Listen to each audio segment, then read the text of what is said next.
Imagine a place that tells a story spanning centuries, where culture and nature intertwine to create something truly extraordinary. That's the beauty of UNESCO World Heritage Sites. I'm Abigail, and this is Global Treasures, the podcast that covers the history, travel tips, and legends surrounding one of the 1,248 World Heritage Sites each episode. These places have been identified as having universal cultural or natural significance that is so exceptional that it transcends national boundaries and is of importance to present and future generations.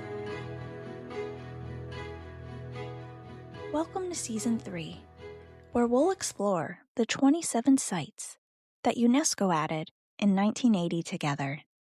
Thank you for listening to Global Treasures. I appreciate all of your support, and you can continue to support the podcast by subscribing at Apple Podcasts, Spotify, Podbean, or any major platform. You can also follow Global Treasures on TikTok, Facebook, and globaltreasurestravel.com, where I have my blog outlining my travels and World Heritage Site-related information. You can sign up to get email alerts when a new blog post drops, and all of this is linked in the show notes. The Asante Traditional Buildings are a UNESCO World Heritage Site that serves as the last remaining architectural testament to the powerful and very wealthy Ashanti Empire, also known as the Asante Empire, which flourished for 2 centuries in what is now Ghana. Ghana is a country in West Africa, bordered by Togo to the east and Burkina Faso to the north. Located near the city of Kumasi, this collection of 10 buildings survived the period of British occupation that ultimately led to the Asante Empire's fall. During their height in the 18th and 19th centuries, these buildings served as shrines and were believed to hold supernatural power. While the empire held extensive military and financial wealth, they notably also had incredibly skilled artisans who had an eye for design. This was a culture with multiple layers within their social hierarchy. While we may not consciously think about it, architecture helps construct, maintain, and symbolize status, and is part of what makes a culture rich. Constructed from timber, bamboo, and mud plaster, the buildings were arranged in a unique style, with 4 rooms facing a central courtyard.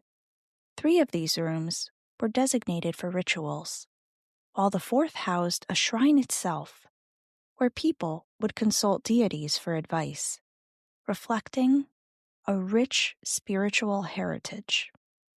The traditional thatched roofs have been replaced by metal roofs to keep them intact over time. The striking beauty of these buildings is evident in their walls, which are covered in intricate sculptural reliefs.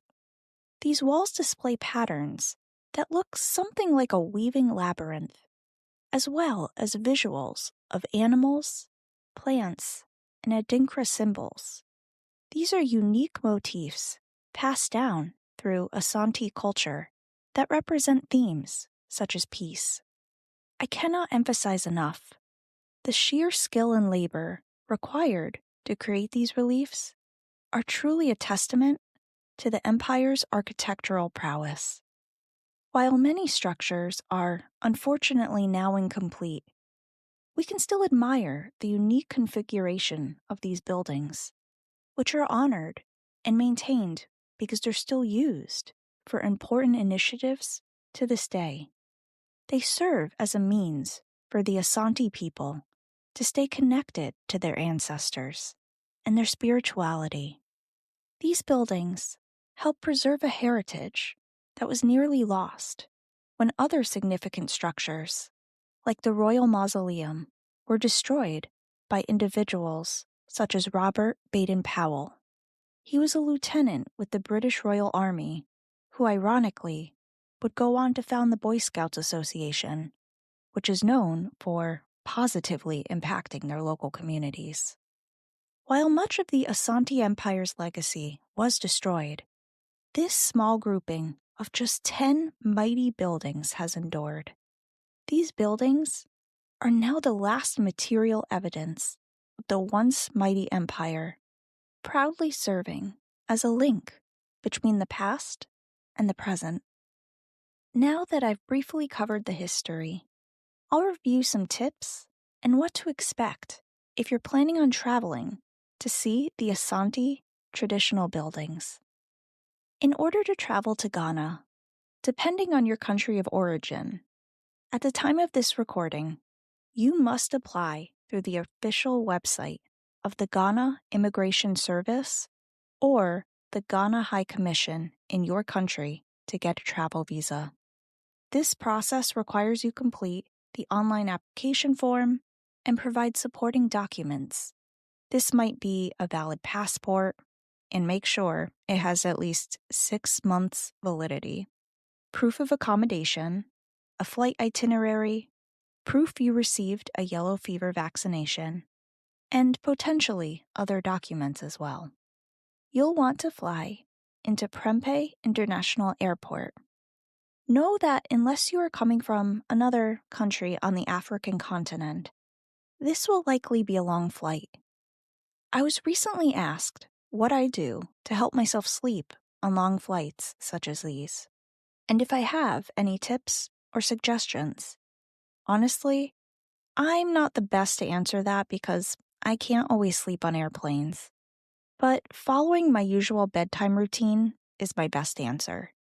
I do my normal things such as brushing my teeth. I try not to use screens before trying to get some shut-eye as well. Easier said than done, I know.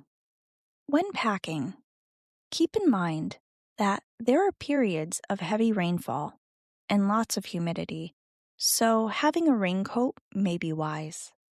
In terms of places to stay, there are lots of hotel and affordable homestay options. Different rideshare companies operate in Ghana as well if you need to get around and aren't renting a car. But, of course, you can always ask staff at your hotel or tour guide for taxi recommendations. Again, this site is located near Kumasi, and this area receives almost half of all tourists who come to Ghana. Again, I would also emphasize, these buildings are the last surviving examples of traditional Ashanti architecture. They're not just historical relics, but active spaces that still serve the community. Because of this, only one of the buildings is open to the public, and tickets cannot be purchased online in advance. But if you book a tour, the experiences tend to be reasonably priced, and they visit multiple sites in the area, such as other museums or markets. With a guided tour, they likely will arrange transportation, help you navigate the more limited visiting hours, and offer deep insights into the spiritual and cultural significance of the site. Visitors are welcome to take photos of the building that is open to the public, but be respectful of the spaces still in use. That's essential. For a truly unique experience, try to plan your visit during the Aquaside Festival, which takes place every 6 weeks on a Sunday. This colorful festival is a vibrant celebration meant to honor ancestors and gods. You can expect to see drumming, dancing, and singing that echoes centuries of tradition, along with offerings of food, such as African yams. The king himself often attends to pay homage, giving visitors a rare opportunity to see Ashanti royal tradition up close. It's truly a bird's eye view into the living heritage of these incredible people. And if you're intrigued by myths and mysteries, the Ashanti region does not disappoint. This was actually one a listener told me to look into. Local folklore tells of the Tano giant, a massive white ape-like creature said to inhabit the forests near the Tano River. While some dismiss it as pure legend, others claim sightings of this mysterious being over the years.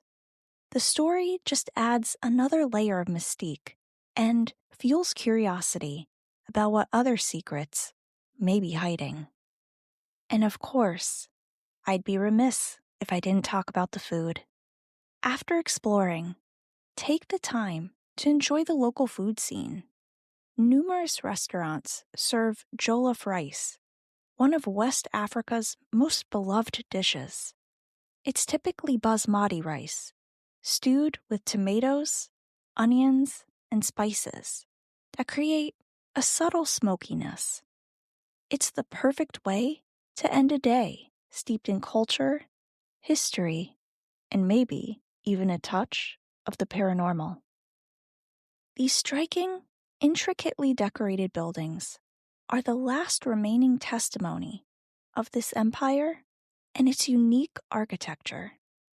These buildings aren't just places, but a reflection of their beliefs, customs, and social institutions, which are still ingrained into Ghana's very being to this day. This enduring spiritual and cultural significance is a testament to the resilience of the Asante people and their determination to honor their ancestors and heritage. Thank you for listening to the Global Treasures podcast.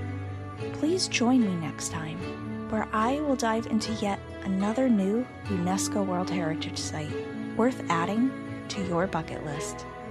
Until then, keep exploring, keep wondering, and keep treasuring the remarkable diversity of our world's heritage.